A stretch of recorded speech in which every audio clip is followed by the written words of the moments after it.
5ویں صدی ہجری کے اندر پوری دنیا کی عیسائی طاقتیں، ایک ملک نہیں، 2 ملک نہیں، 5 ملک نہیں، ساری دنیا کے جتنے بھی عیسائی ممالک تھے، ساری صلیبی طاقتیں اسلامی ممالک کے اوپر حملہ آور ہو گئی۔ مسلمان ممالک کی اینٹ سے اینٹ بجا دی گئی، مسلمانوں کے خون کو بے تحاشا بایا گیا، اور نہ جانے کیا کیا ظلم و ستم کے پہاڑ توڑے گئے۔ اس صدی کے اندر اللہ تبارک و تعالیٰ نے ایک مرد حق کو اہل ایمان کی حمایت کے لیے پیدا کیا، جسے نور الدین زنگی رحمت اللہ تعالیٰ علیہ کے نام سے یاد کیا جاتا ہے۔ حضرات مکرم سلطان نور الدین زنگی نے اس وقت صلیبی طوفان کو روکنے کے لیے جو کوششیں کی، وہ تو آپ لوگ تاریخ اور ہسٹری کے اندر پڑھیں۔ میں ایک بات بتاتا ہوں، سلطان نور الدین زنگی نے اس طوفان کو روکنے کے لیے سب کچھ کیا، لیکن ایک بڑا کام اور بھی کیا۔ علماء کی بارگاہ میں، مشائخ کی بارگاہ میں، پرہیزگاروں کی بارگاہ میں، نیکوکاروں کی بارگاہ میں خط لکھ کر کے آپ کہتے تھے دعا کرو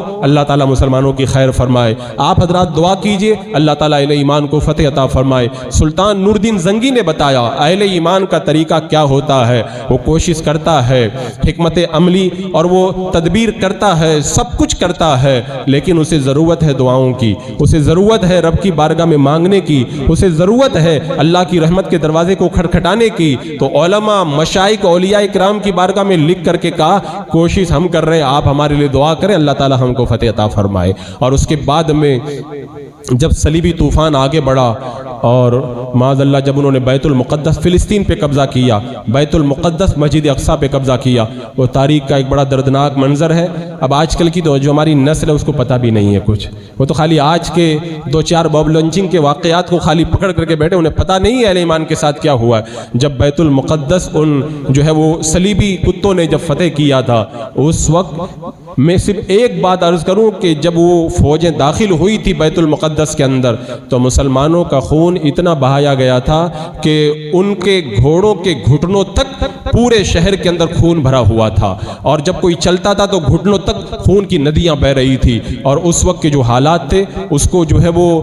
بیان بھی نہیں کیا جا سکتا، اتنے سنگین حالات تھے۔ لیکن جب اللہ تبارک و تعالیٰ نے ایک مرد حق کو جو سلطان نور الدین زنگی کے پروردہ تھے، سلطان صلاح الدین ایوبی کو ان طوفانوں کا مقابلہ کرنے کے لیے پیدا کیا، اور انہوں نے جب مکہ شریف پہ حملے کی تیاری کی، میرے آقا علیہ السلام کی شان میں بدتمیزی کی، جو ان کا سردار تھا ریجینالڈ کے نام سے، اس نے معاذ اللہ کہا تھا اپنے نبی کو مدد کے لیے بلاؤ۔ اس طرح کے جب اس نے غلط جملے استعمال کیے تھے تو سلطان صلاح الدین ایوبی نے کہا تھا جب تک میں ان کتوں کو کیفر کردار تک نہیں پہنچاؤں گا اس وقت تک میں چین سے نہیں بیٹھوں گا۔ اور پھر اس مرد حق نے کوششیں کی، چونکہ میرا مقصد کوششوں کو بیان کرنا نہیں ہے، آج میں جو خاص مقصد کے تحت ان چیزوں کو بیان کر رہا ہوں، اس وقت سلطان صلاح الدین ایوبی دن بھر کوشش کرتے تھے، رات بھر مصلی بچھا کے رب کی بارگاہ میں دعا کرتے تھے،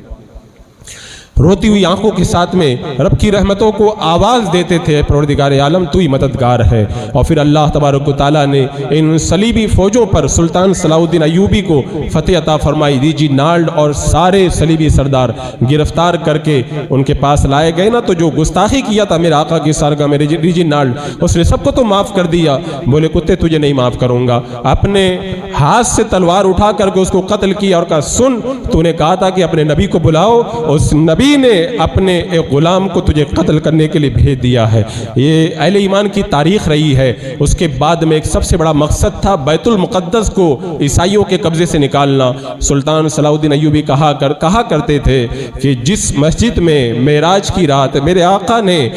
انبیاء کرام کی امامت کی ہے، جب تک میں اس مسجد کو اہل ایمان کے ہاتھوں میں نہیں لے لوں گا اس وقت تک چین سے نہیں بیٹھوں گا۔ وہ پوری ایک تاریخ ہے سلطان صلاح الدین ایوبی کی، وہ تاریخ آج اہل ایمان کو پتہ نہیں ہے۔ سلطان صلاح الدین ایوبی دن بھر بھوکے رہتے تھے صرف اسی پلاننگ کے اندر کہ ہمیں بیت المقدس کو واپس لینا ہے، اور تاریخ میں تو یہاں تک ملتا جمعہ سے لے کے جمعہ تک پورا ہفتہ گزر جاتا تھا، صرف چند لقمے کھاتے تھے، ایک جو ہے وہ جنون تیار تھا۔ اور پھر اللہ تبارک و تعالیٰ نے مرد حق کو فتح عطا فرمائی، اور 90 سال کے بعد بیت المقدس پھر مسلمانوں کے قبضے میں آیا، فلسطین فتح ہوا، بیت المقدس۔ اب آپ اندازہ لگائیں جب اتنی بڑی فتح رب نے عطا فرمائی، پوری دنیا کی جو صلیبی طاقتیں تھی سب ابل پڑی کہ بیت المقدس ہمارے ہاتھوں سے نکل گیا۔ اس کے بعد میں ساری دنیا کی طاقتیں، صلیبی طاقتیں مل کر کے سلطان صلاح الدین ایوبی پر حملہ آور ہوئی۔ 5 سال تک جنگ چلتی رہی، لیکن اس مرد حق کے آگے وہ لوگ نہیں آ پائے۔ ایک ایسا موقع آیا تھا، ان کا ایسا سخت حملہ ہوا کہ یہ خوف ہوا کہ کہیں بیت المقدس ہمارے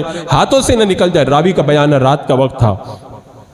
مصلی پہ سلطان صلاح الدین ایوبی بیٹھ کر کے دعا کر رہے ہیں اور آنکھوں سے آنسو ٹپک رہے ہیں، مولا تو ہی مدد کرنے والا، تیرے علاوہ کوئی مددگار نہیں ہے۔ اس وقت راوی کہتے ہیں میں نے کہا کہ کل جمعہ کا دن ہے، میرا آقا علیہ السلام کل جہاں سے معراج کے لیے تشریف لے گئے تھے، آپ وہیں پہ جائیں، غسل کر کے وہاں پہ 2 رکعت نماز پڑھیں، پھر دعا کریں، اللہ تعالیٰ فتح عطا فرمائے گا۔ سلطان صلاح الدین ایوبی نے جمعہ کے دن معراج مصطفیٰ صلی اللہ علیہ وسلم کے مقام پہ نماز ادا کر کے رب کی بارگاہ میں دعا کی، ادھر دعا بلند ہوئی ہے، ادھر رب کی مدد آئی، اللہ نے اس مرد حق کو فتح عطا فرمائی اور ساری صلیبی طاقتیں چھٹ کر کے رہ گئی۔ تو آپ یہ سیرت پڑھ کے دیکھیں، مشکل حالات میں ہمارے اسلاف نے ساری تدبیریں اور سارے کام کرنے کے ساتھ دعاؤں کے ذریعے رب کی بارگاہ سے جو ہے وہ مدد طلب کی ہے۔